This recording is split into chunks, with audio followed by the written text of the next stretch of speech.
شروع اللہ کا نام لے کر جو بڑا مہربان نہایت رحم والا ہے۔ میں روز قیامت کی قسم کھاتا ہوں اور نفس لوامہ کی قسم کھاتا ہوں کہ سب لوگ اٹھا کر کھڑے کیے جائیں گے۔ کیا انسان یہ خیال کرتا ہے کہ ہم اس کی بکھری ہوئی ہڈیاں اکٹھی نہیں کریں گے؟ ضرور کریں گے، اور ہم اس بات پر قادر ہیں کہ اس کی پور پور درست کر دیں۔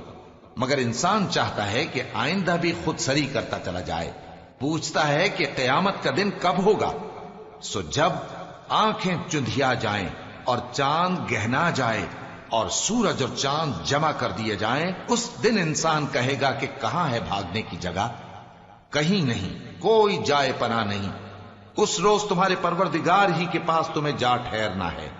اس دن انسان کو جو عمل اس نے آگے بھیجے اور جو پیچھے چھوڑے ہوں گے سب بتا دیے جائیں گے۔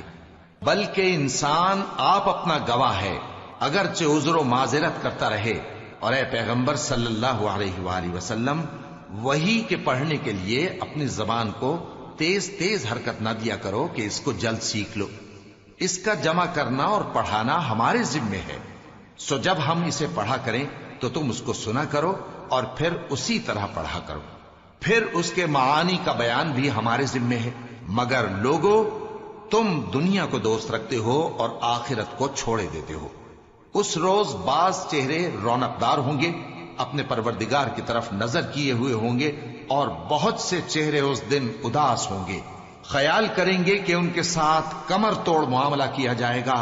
ہاں، جب جان گلے تک پہنچ جائے اور لوگ کہنے لگیں اس وقت کون جھاڑ پھونک کرنے والا ہے، اور اس جاں بلب نے سمجھا کہ اب جدائی کا وقت ہے اور پنڈلی سے پنڈلی لپٹ جائے، اس دن تجھ کو اپنے پروردگار کی طرف کھینچے چلے چلنا ہے۔ پھر ایسے مغرور نے نہ تو پیغمبر صلی اللہ علیہ وآلہ وسلم کو سچا جانا اور نہ نماز پڑھی، لیکن جھٹلایا اور منہ پھیر لیا، پھر اپنے گھر والوں کے پاس اکڑتا ہوا چل دیا۔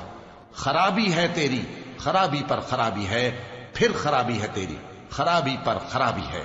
کیا انسان یہ خیال کرتا ہے کہ اسے یوں ہی چھوڑ دیا جائے گا؟ کیا وہ منی کا جو ٹپکائی جاتی ہے ایک قطرہ نہ تھا، پھر لوتھڑا ہوا، پھر اللہ نے اس کو بنایا، سو اس کے اعضاء کو درست کیا، پھر اس کی دو قسمیں بنائیں، مرد اور عورت۔ کیا اس کو اس بات پر قدرت نہیں کہ مردوں کو زندہ کر دے؟